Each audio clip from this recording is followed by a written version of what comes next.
Hello.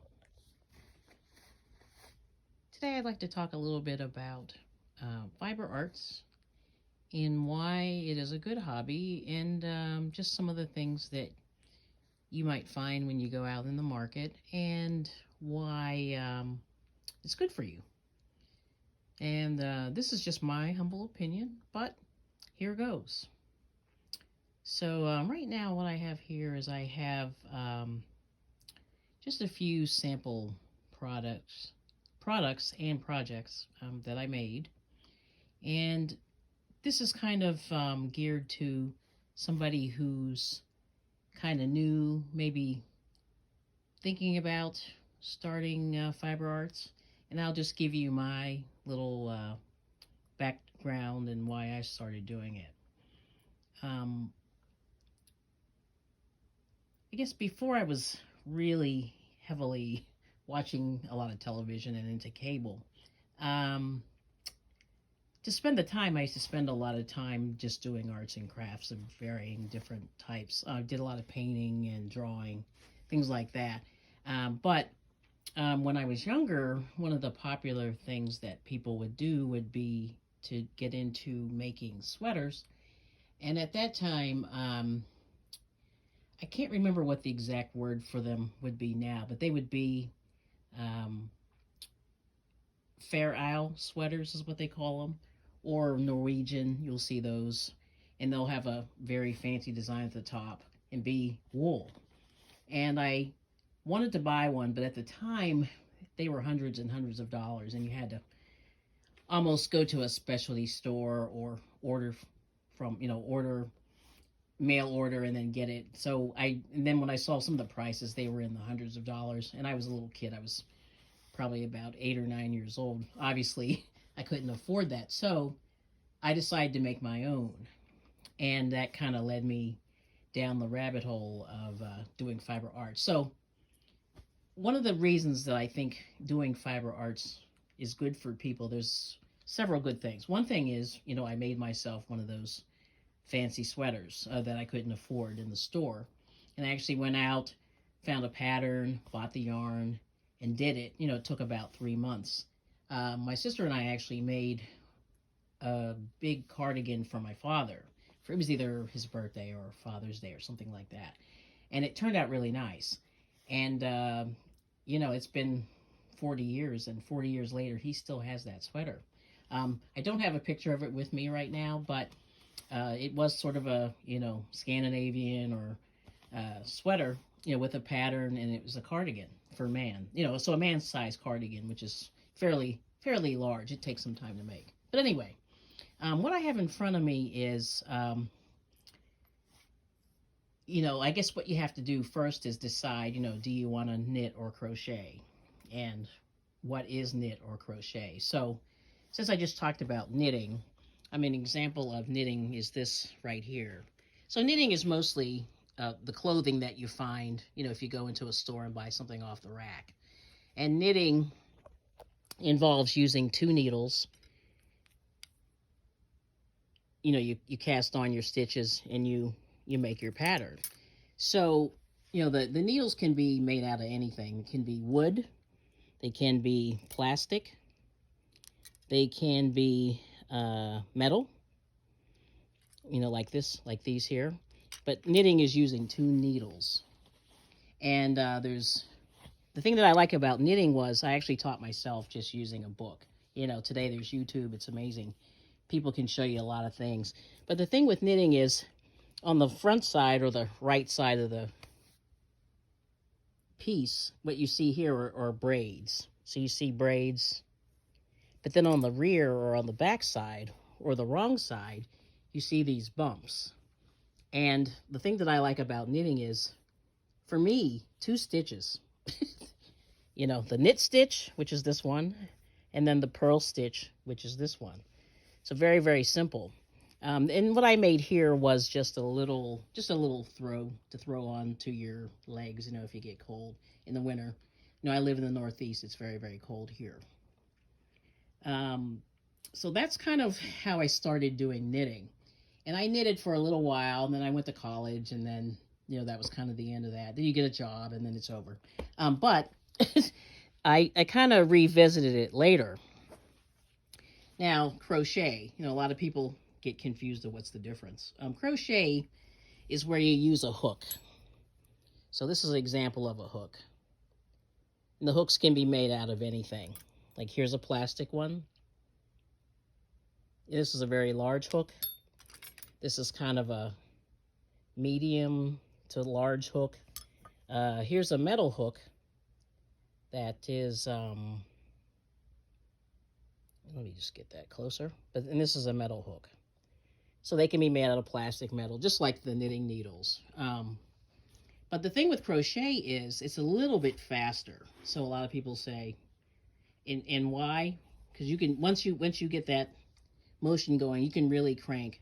Now, some people do knit quickly, but I found that, crochet is probably 3 to 4 times faster in terms of making the stitches, because you're taking one stitch, you're making one stitch at a time. And so that's the reason why I think there's a lot of people that crochet. Now, there's many types of yarn. I'm just going to show you just a couple of things that I just had lying around. Oh, this right here, the purple, is a crochet, they call it a shrug. And I just made it out of what they call variegated yarn. And variegated yarn means it's self-striping. So one example of that is actually, this is the yarn that I actually used. And the colors are just, through the machine, they just feed the colors in, and that's the way they come. So, and then as you make the garment, the colors just come out as they are manufactured. So anyway, so my whole point is, just doing the fiber arts. One of the things is, when you're done, you have a product that you can actually use, whether it's a blanket, a sweater, you can do socks. I mean, there's all kinds of things. And that was really the biggest reason that kind of drew me to the fiber arts, just as an aside. One thing that I've never done it myself, but I started kind of looking for them at flea markets, is like doilies. Now, doilies were big in the 70s, 50s, 60s, and 70s. And this is kind of an example of one. And I started, because there's so many stitches here. I don't know if you can see this, but there are so many stitches. And they're so intricate. And see, there's a little rose there. I was never able to learn this on my own, but I kind of appreciated these, as just as an art form, And I realized, and these, like a lot of the women that did this, they didn't have like any outside hobbies. This is what they did, after after the meal was done. The dishes were done, and they weren't watching TV. They were making products for their house. So this one has a little bit of a tear in it, but I really like it because it's something that I know I'm not able to do at this point. And I just like to look at, the work that people do. So this is actually made out of thread. These other two things that I looked at before were made out of yarn. So here's an example. So this is a thread. I did buy some. I'm going to try it at some point. But literally the thread is thread. And so you use a very, very small crochet hook, and then you find a pattern, and then you make this. So at someday, this is kind of a future thing, and we'll see what happens. But I just have some examples of yarn that you might find in the store. And the thing that a lot of people don't understand is that there's varying thicknesses of yarn and also the materials that it's made out of. So in the United States, one of the most popular yarns is Red Heart Super Saver. I don't know if it's still being made here, but it used to be, at least a couple of years back. Don't know if it is anymore. No, actually, this one's made in Turkey, so I don't know if you can see that. But this was actually made in the States up until a couple of years ago, and I was not aware of that, actually.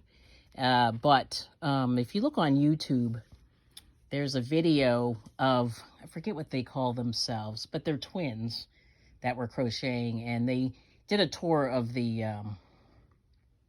Red Heart factory, you know, somewhere in the South, and I thought that was pretty cool. But anyway, so, but I used to like to try to support Red Heart because it was made in the States, because there's very little made here, just as an aside. But anyway, but this yarn here is what they call a medium weight yarn, and what it is, so when you look at a yarn ball, like this, for example, so this is called medium, and they call it a number 4. They do some chemical tests on yarn, and this one doesn't have any toxic chemicals, so they call this Oikotex Standard 100, which is pretty interesting. This little box here in the middle is, well, the other thing is it doesn't require a dye lot. So if you run out, you can always go back to the store, buy this same color, which is cherry red, and you should be able to get the same color, which I always thought was cool. But anyway, but the second box is, this is a crochet hook. You need a 5.5 millimeter crochet hook, or a US. They call it an I, like indigo.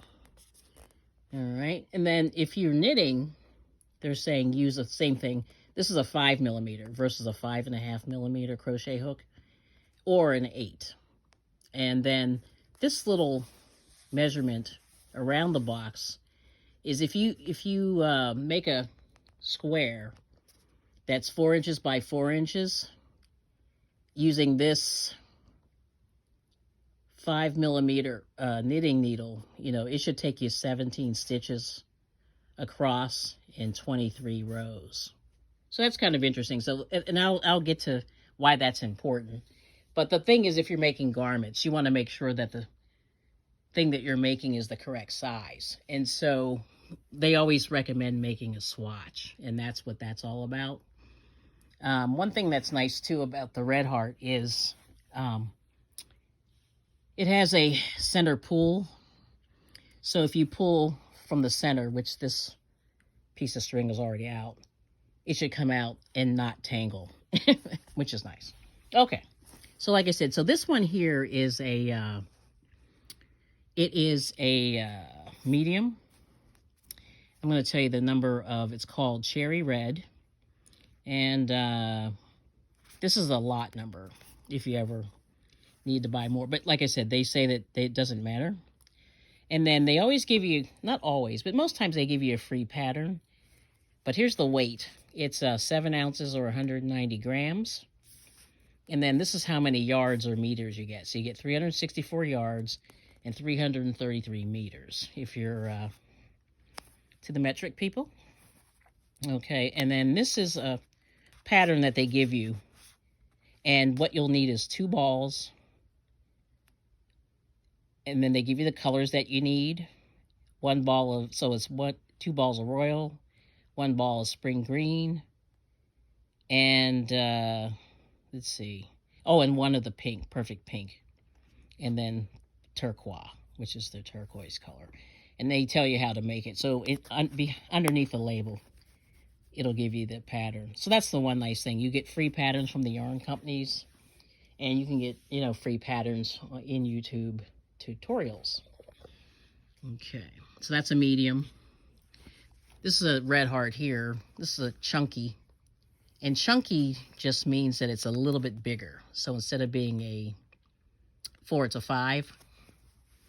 But same thing, 100% acrylic. So that's the kind of thing. But, you know, and then if you want to get fancier, you can get wool. I mean, this is something that I got from Michael's. This comes out once a year. I noticed it's called Waterford. And this is 243 yards, and it's 223 meters and 250 grams if you know, like if you do it by weight. And then coming from Michael's, and then I'm missing one thing. Oh, here we go. So this is the bulky 5, and then you use a for knitting needles, 6 millimeter knitting needle or 10. So this is bigger. So compared to the other yarn here, if you compare the two together, let me see if I can put them together. You see how much fatter or thicker the purple is versus the red. So this just means slightly bulkier. So what happens is you really need to, you'll probably need more skeins of this one, which is what a ball of yarn is, and compared to this one, because there's less on this one. This is 364. This is I forget now, 263, I think, was on here. But anyway, so things like that. So that's how you find out. And also in the Michael's store, they have a little sign sometimes in there. It'll tell you how much yarn you need for a sweater, a scarf, a hat. And there's a little pictures, and it gives you kind of an idea. But, you know, and this one here, I forgot to say, is that this one's alpaca and acrylic. So this is 80% acrylic and 20% alpaca. And alpaca's nice, but it's very, very warm. So, you know, that's some of the things you have to think about. This would probably be good for a hat, a scarf, maybe a pillow for your house, you know, something like that. But it's a little bit fatter. Okay, and this one here is fatter too. So this is a bulky 5. And this one here, see how many they give you, how many yards. This is called Gray Heather. And see how this one, they have a little hat on the side there. And so for this one, they're saying you need 6.5 millimeter knitting needles to make this hat, which is pretty cool. But you need 1 skein of the gray, and then one of the, what color is this?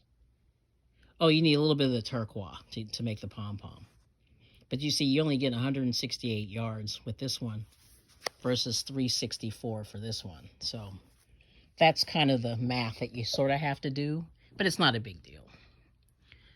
Sometimes you see, like, this is a sock yarn. And this sock yarns, they tend to be really, really small. Sorry about the crazy camera. But this one here is from Yarn Bee. I got this from Hobby Lobby on clearance. And this one is made in Turkey. It's, you need 2 3/4, 2.75 millimeter knitting needles, which are tiny. And then, or a crochet hook, you need a 4. So much smaller than, say, the red. Okay. And usually you do this for socks so that you can fit this into your shoes. Because let's just say if you made a sock out of this guy, or out of this guy, or even this guy, you might have trouble fitting into your shoes. Now this is I don't have the label to this one, but this is what they call a wool. It's I think it's 80-20, 80-20 acrylic, 80% acrylic, 20% wool, and it's called Roving. You see how it's loosely spun. All right, so continuing, just wanted to reiterate that the Roving yarn is lightly spun, and it's a little bit loose, as you can see. If you compare it to the one behind, it's very, very tightly spun. And the thing that I made out of that was this, at least I started this blanket. It's called a 10-stitch blanket. And it's very, very thick. That's a fairly bulky yarn. And it's very, very warm. And I tried out this 10-stitch blanket. A lot of people, I'm a couple of years behind, but a lot of people were making these a couple of years back. And I'm just taking different colors and just working them as I go. So we'll see, you know, when I finally finish that, how that turns out. The other thing I wanted to talk about is this, I don't know what you call it. It's sort of a fun yarn, or it's kind of exotic in that it's not a string. It's actually fuzzies attached to a string. And a lot of people use this. You can use this to make a stuffed animal. You know, I kind of think of the Sesame Street. You know, if you look at those characters, they are sort of made out of this fuzzy yarn. You know, they're fuzzy product. And you could probably make a Cookie Monster or something like that out of this. But what I made was, I just made a little bit of a throw. And it's very, very soft. And it's a bulky. And this is something you could probably make for your powder room or your bathroom. Or just in your room if you made it large enough. You know, it'd be a nice fluffy rug to put your feet on in the morning when it's cold. So that's just something that or a amigurumi. Same thing with this. This is a chenille. I got this from the Dollar Tree. This is 65 yards, 60 meters, 50 grams. And it's a super bulky, so it's really, really thick. And it's and I think it's actually thicker than this one that's behind it. Or if you compare it to this, you see the thickness, this difference in thickness. It's pretty amazing. This is the sock yarn. So, but anyway, and then comparing it to the thread. The thread's very, very thin. So this is kind of what I wanted to talk to you about today. Just some of the reasons to get started in the fiber arts. It's not just knitting and crochet. There's weaving. There's embroidery, cross stitch, things like that. I don't know much about those other ones, but what I found is that it's very, very relaxing, and there's a lot of I forget what they call it, but it's like meditative crocheting and knitting, because it definitely brings your focus onto brings your mind into focus, and you can kind of reflect on your day while you're making something. A lot of people make prayer shawls, a lot of people make things to donate, and that's one of the good examples of why to make fiber arts. Also making gifts for your family and friends, and then making something like a sweater or a blanket for yourself, which is also really, really nice. Oh, one other little thing I wanted to show, and I nearly forgotten, but this is this is a cake yarn, and this is something that's been popular over the last few years. It's just a self-striping yarn, but in a cake form versus a ball or a skein. So, and Michaels has a exclusivity on some of these, at least initially, and then over time you can find these on the secondary market. But you can buy yarn for just about anywhere, whether it's online, whether you can go into your local yarn store, which is really good to support your local small businesses. Getting together, I have a crochet group, which is nice in terms of fellowship.